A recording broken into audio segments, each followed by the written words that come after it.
Good luck, Indy.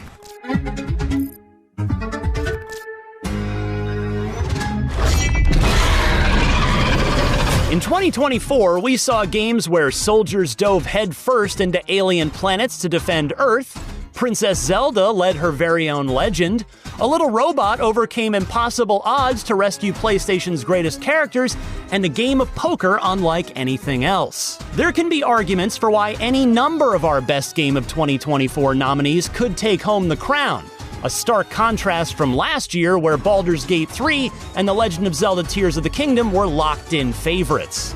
The breadth of games on display, from Black Myth Wukong to Final Fantasy VII Rebirth, means picking this year's winner was harder than usual, but ultimately there was one clear winner.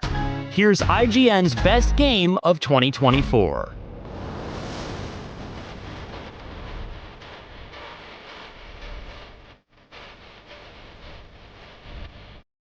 Before we get to the overall winner, let's look back at some of the other games from this year that deserve your recognition, starting with our honorable mentions.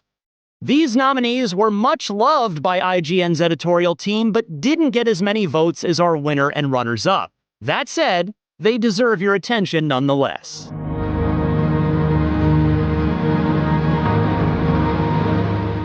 The mystery is afoot in the sequel to 2022's delightful point-and-click game, The Case of the Golden Idol. Set 200 years after the events of the first game, Rise of the Golden Idol returns with more devilishly clever puzzles where you solve various crimes that begin to combine into one grand mystery.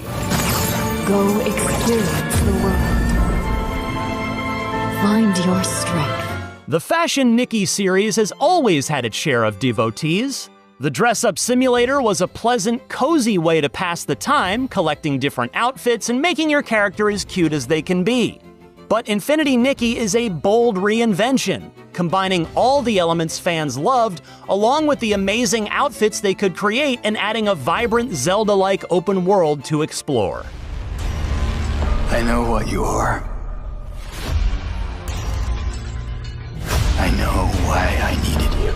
There were doubts as to whether Bloober Team could faithfully remake one of the most beloved horror games of all time. Even Bloober admitted as much, citing the mixed reception some of their previous horror games have received. But the determination to do right by the source material paid off, as Silent Hill 2 delivers one of the scariest and best gaming experiences of the year. Faithful to everything that made the original great while updating the rusty, aging bits beautifully, Silent Hill 2 embodies everything that's great about the original and then some. I will fulfill my destiny and save the kingdom. The Prince of Persia, one of gaming's forgotten greats, finally got a new game worthy of the Prince's title. This 2.5D Metroidvania delivers one of the most exhilarating revivals of any franchise in recent memory, and with its tight controls, excellent action, and swashbuckling storytelling, this is the best Prince of Persia game since Sands of Time. Black Myth Wukong captivated audiences ever since its first trailer was revealed, but that was only a part of the story. Yes, the boss fights are epic and the combat is sublime, but this loving recreation of one of China's oldest, most beloved stories means millions of players can finally appreciate the legend of the Monkey Prince in a whole new way.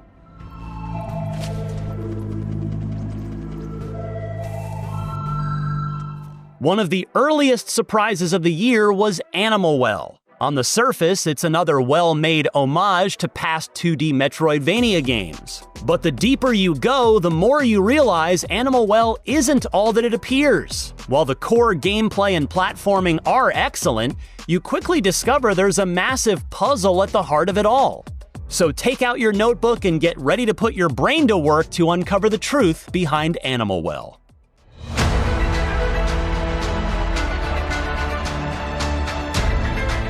Next up are the games that were oh so close to being crowned Game of the Year, but narrowly missed out to the overall winner. If you haven't played these games already, you absolutely should. Don't you want to know what this is all about? You're damn right I do. Machine Games is back with another Nazi-punching blockbuster.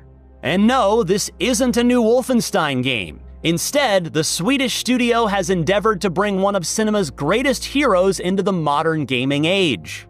Indiana Jones and the Great Circle is essentially a truly great Indiana Jones movie brought to life. Legend says that the Great Circle does have some power, something about its geometry, a deeper force that connects these sites. And by great, we mean up there with the original trilogy. Buoyed by Troy Baker's frankly insane portrayal of Harrison Ford's iconic archaeologist, patron of the fallen angels, protector of the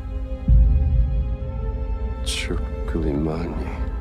The Great Circle feels like a dream come true for anyone who grew up enraptured by movies like The Last Crusade and Raiders of the Lost Ark.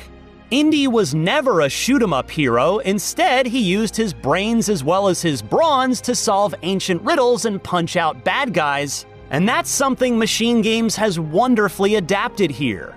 Whether it's exploring the ancient catacombs of the Vatican or sneaking up on fascists and bonking them over the head, the Great Circle literally puts you in the dirt-caked shoes of Indiana Jones, and it turns out it's every bit as fun and exciting as we imagined.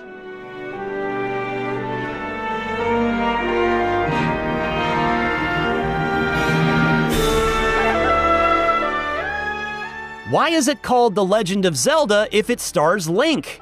Is a question most have asked at one point in their life. Well, ask no more, as Echoes of Wisdom puts Zelda in charge of her own legend in this new top-down adventure game. Visually similar to the 2019 remake of The Legend of Zelda: Link's Awakening, Echoes of Wisdom is very much a true Zelda game, complete with the classic puzzles and dungeons the series is known for. It's clearly learned from more recent games in the series too, and even though Echoes of Wisdom is more of a classic Zelda experience, the free-form creativity of Breath of the Wild is present, thanks to the Echoes mechanic that lets Zelda conjure whatever item and enemy she encounters, leading to all kinds of madcap solutions. Stuck on the other side of a ledge?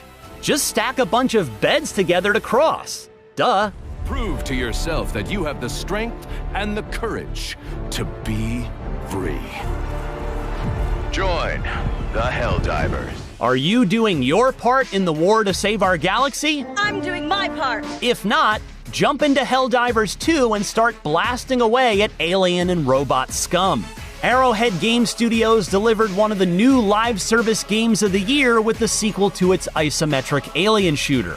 Reimagined as a squad-based third-person shooter, Helldivers 2 is both a satirical take on the military-industrial complex while also being an addictive blast thanks to its potent mix of high-powered weaponry, devastating orbital drop missiles, and a spirit of Earthian patriotism.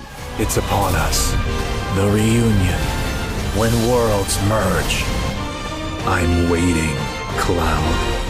After the prelude that was Final Fantasy VII Remake, we finally get to the heart of the adventure in the second in Square Enix's planned trilogy. Final Fantasy VII Rebirth encompasses some of the most important moments from the original, but more than that, stands on its own as a brilliant open-world RPG. What stands out almost immediately is how much love Square Enix has for these characters. It's clear Square Enix wants players to spend as much time as they can with Cloud, Aerith, Tifa, Barret, and Red 13, providing plenty of side quests, minigames, and expanding entire moments so that we can all spend just a little more time with the gang before they resume their mission in the fight against Sephiroth. It makes these moments all the more valuable too, given the ending to Rebirth and the approaching finale.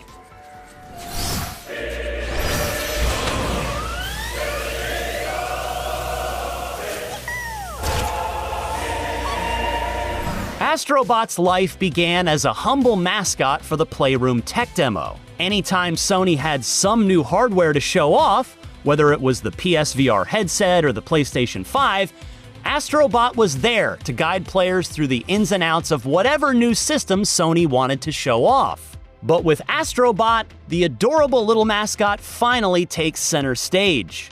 This colorful, vibrant 3D platformer isn't just a showcase for the PS5's powerful GPU and fast SSD, because between the unbridled level of creativity in each level and the controller-stressing difficulty of some of the harder challenge runs, Astro Bot is pure delight and wonderment.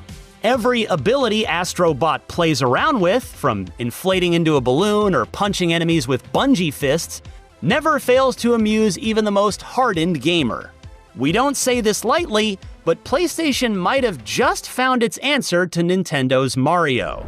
To ancient elven gods, they were horrific tyrants. The worst is still coming. After a brief interlude into the live service genre with games like Anthem, and a perhaps ill-advised attempt to rush out another Mass Effect game with Mass Effect Andromeda, BioWare has gone back to what it knows best. A good old-fashioned dungeon-crawling RPG full of delightful characters, witty dialogue, and the chance to create a character who looks and talks exactly the way you want them to. A damn good-looking hero, if I do say so. But while BioWare may have opted for a back-to-basics approach to storytelling, there is one area of major improvement: the combat. It's not unfair to say this is the best a BioWare game has ever played, from its sword and sorcery combat to even the way you traverse the myriad of dungeons and mystical locales. While we're only one game into the BioWare renaissance, all eyes are back on the storied studio.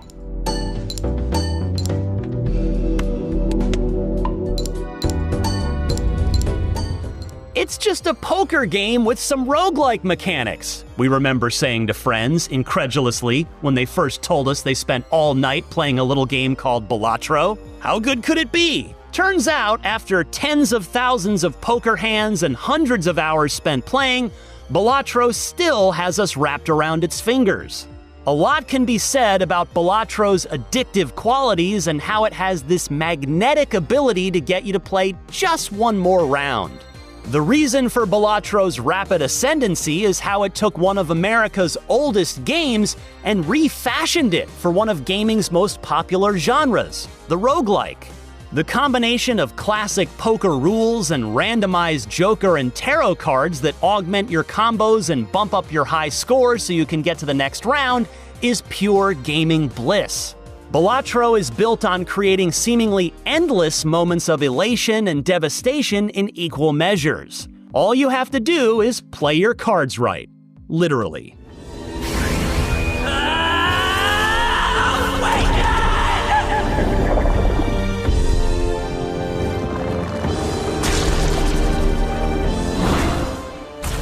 For years, Atlus's cult RPG series Persona went from being a cool underground RPG series from Japan to one of the biggest franchises in modern gaming.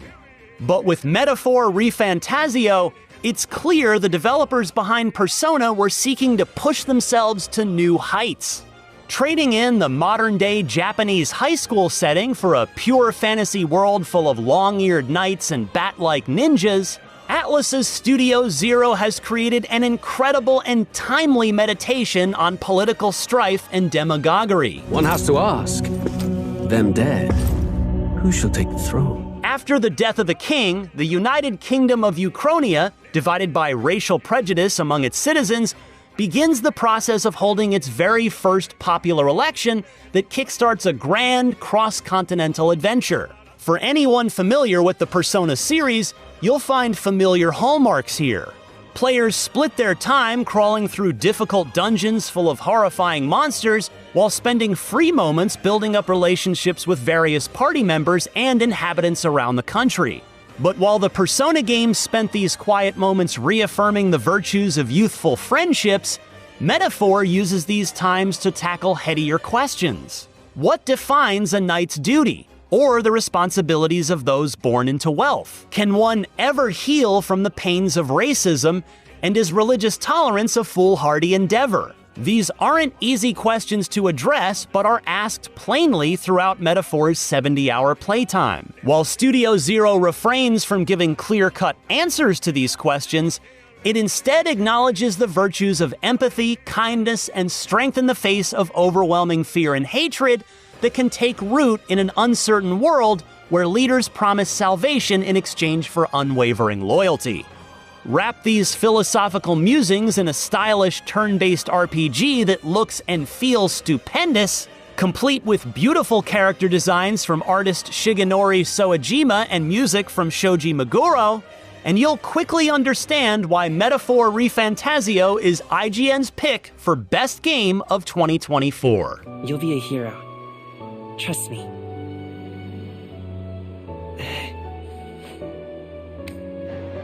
So congratulations to Metaphor ReFantazio and Studio Zero, and also to all of our other winners and runner-ups in 2024's IGN Awards. Be sure to check out our full list of award winners for Best Film, TV Show, and more, and we'll see you again in 2025 for even more gaming goodness.